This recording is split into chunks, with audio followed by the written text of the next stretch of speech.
You're listening to Skeptoid. I'm Brian Dunning from Skeptoid.com. Reconsidering the Seveso dioxin disaster. Welcome to the show that separates fact from fiction, science from pseudoscience, real history from fake history, and helps us all make better life decisions by knowing what's real and what's not. Today we're going to point the skeptical eye at a 1976 industrial disaster at a chemical plant in Seveso, Italy, long considered one of the worst in history. Thousands of local residents were exposed to dioxin, widely believed to be one of the most toxic chemicals there is. We're going to see how bad it really was, and whether those labels are really deserved. Developing effective solutions depends on having an accurate understanding of a problem. So if the way we regard Seveso today is inaccurate, then we're setting ourselves up to fail when we respond to some future similar event. So what is dioxin, anyway? Surprisingly, this is not a simple question. There are hundreds of chemicals that are classified as dioxins, falling into three groups: TCDDs, PCDFs, and PCBs. All dioxins are persistent organic pollutants, meaning they take a long time to break down in the environment. But only some of these are toxic, those that have a chlorine atom in certain positions in the molecule. Those that are considered highly toxic.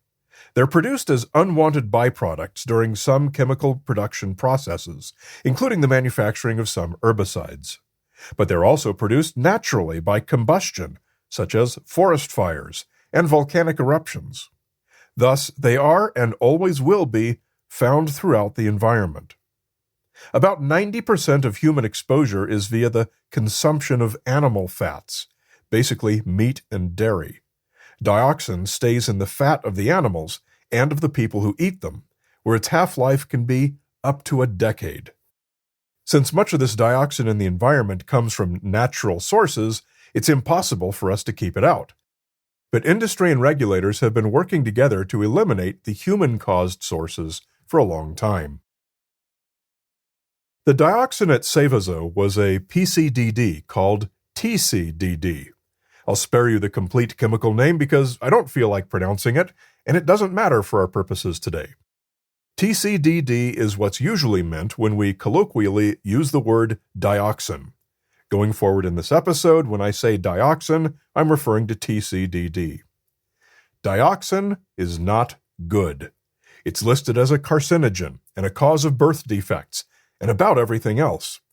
However, the evidence is strong only for two health effects: chloracne, a type of environmentally triggered skin lesion resembling acne, which can be severe, and transient mild hepatotoxicity, temporary mild impairment to liver function. It might, and probably does, do worse, but these are the only confirmed effects. The fact is we just don't know. But regardless, you want as little dioxin in your body as possible, beyond what the natural environment is going to give you as a baseline. Dioxin is also the component of Agent Orange, believed to be responsible for negative health impacts associated with its use in Vietnam. Agent Orange probably warrants its own episode for another time, but for now, all we're going to say is that dioxin has these two known effects, and possibly others. Suspected effects include cancer, reproductive and developmental problems, damage to the immune system, and endocrine disruption. So, on July 10, 1976, a chemical manufacturing plant in Italy, owned by a company called ICMESA, had an incident. A string of human errors led a chemical compound to increase in pressure and temperature over the weekend when operations were supposed to be closed. A relief valve blew, releasing 6 tons of chemicals into the atmosphere, which settled over an area estimated at 18 square kilometers. This cloud was mostly composed of sodium hydroxide, ethylene glycol, and sodium trichlorophonate. Themselves not much of a danger in that form, but also it probably contained between 1 and 30 kilograms of dioxin. As this was one of the most extensively studied industrial disasters in history, we have a lot of pretty detailed information on the effects of that dioxin. Those 18 square kilometers were divided into 3 zones. Zone A, with about 750 residents, is where soil concentration of dioxin was above 50 micrograms per square meter. Zone B, with a bit less than 5,000 people, was less than 50 micrograms per square meter. And Zone R, with over 30,000 residents, had a negligible concentration. Dioxin is known to be more toxic to many animals than it is to humans, and the cloud killed about a quarter of all animals in Zone A immediately. Within a few weeks, 3,300 animals were dead. Eventually, 80,000 animals were culled to prevent them entering the food chain. As far as people go, only those in Zone A were evacuated. Everyone in all 3 zones was cautioned not to eat any locally sourced food, and people in Zones A and B were given medical testing. Due to Italian officials' initial denials that anything much had happened, it was 2 weeks before the event was reported in the rest of the world. Among the first was London's Daily Telegraph on July 23rd, with the headline, "Poison Gas Cloud Over Town After Blast." Dogs, cats, rabbits, and fowl in the area began to die immediately after the blast. Experts said later that just 10% of the chemical which escaped would be enough to kill the 11 million population of New York if mixed with the water supply.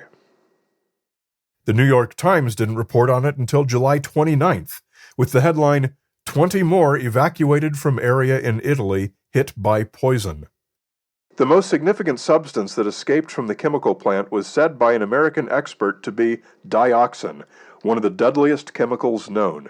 A dose of less than a billionth of a gram is fatal to guinea pigs.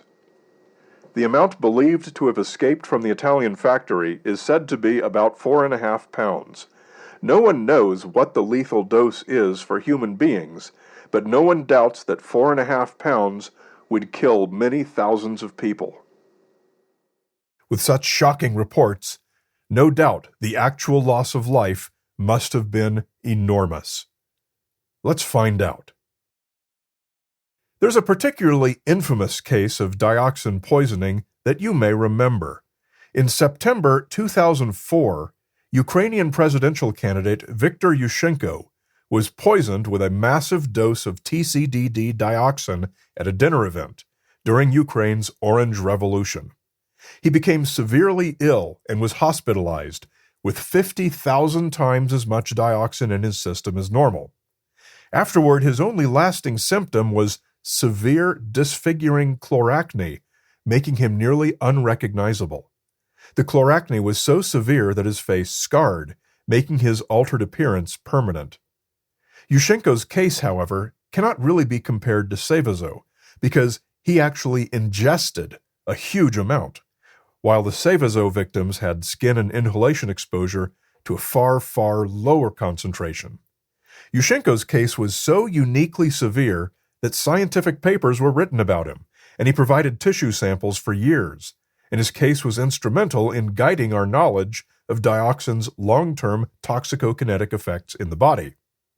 Incidentally, he won the election, bringing the Orange Revolution to an end, and was inaugurated just 4 months after he was poisoned. In the end, the final adverse health effects to the Seveso population was 193 cases of chloracne, mostly among children, all but one of whom were considered completely recovered by 1983. Nobody was killed. A number of papers have been published attempting to characterize the total impact. None found sufficient evidence to definitively link anything else to the dioxin exposure.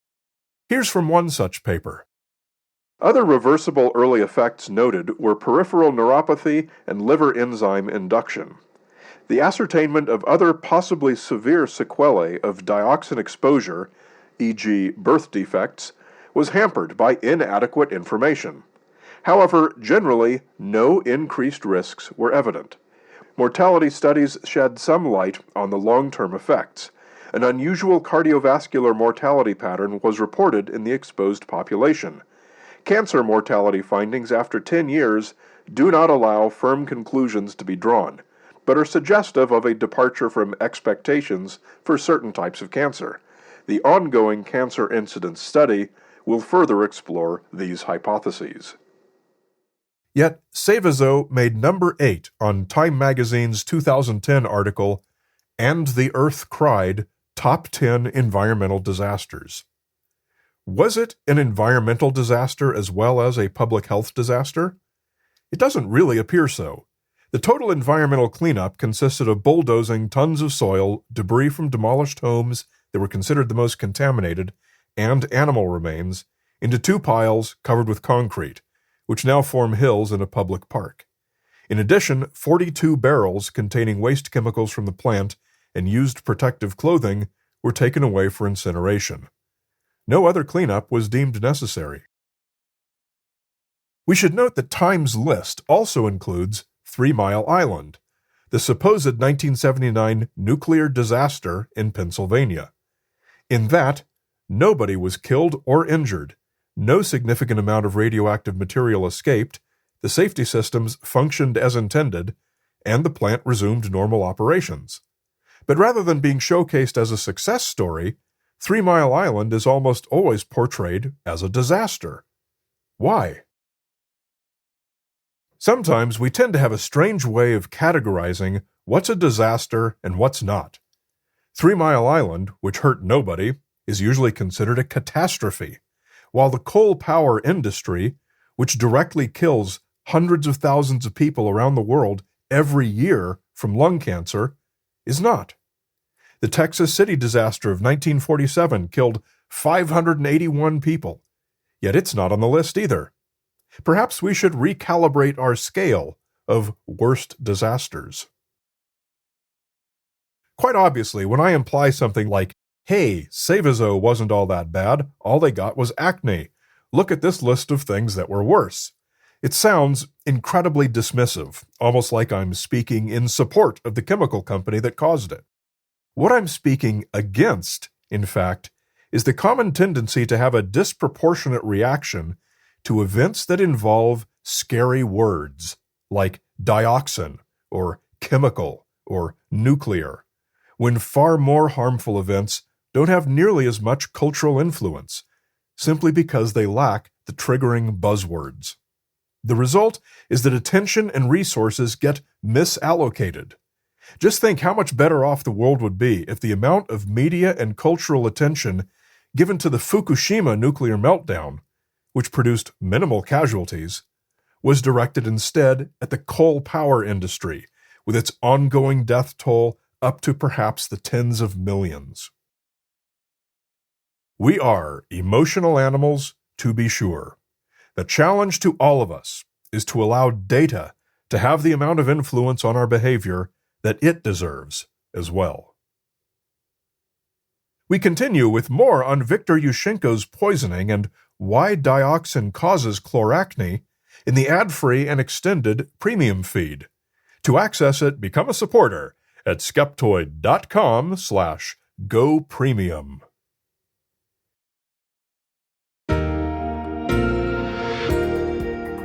A great big Skeptoid shout-out to our premium members, such as Genetics2, Daniel Keegan, the Fourth Corner Gnome, and Jordan Sweetman. You are the ones who make Skeptoid possible. And get the Skeptoid books. They make great bathroom reading, and they're awesome gifts for people who don't listen to podcasts, which is still most people. Get them in our online store at skeptoid.com/store. And remember, Skeptoid is a 501c3 educational nonprofit. We depend on your monthly micropayments to keep this content available to all the people out there who need it. Join us in this mission. Just come to skeptoid.com and click Go Premium. You're listening to Skeptoid, a listener-supported program. I'm Brian Dunning from Skeptoid.com.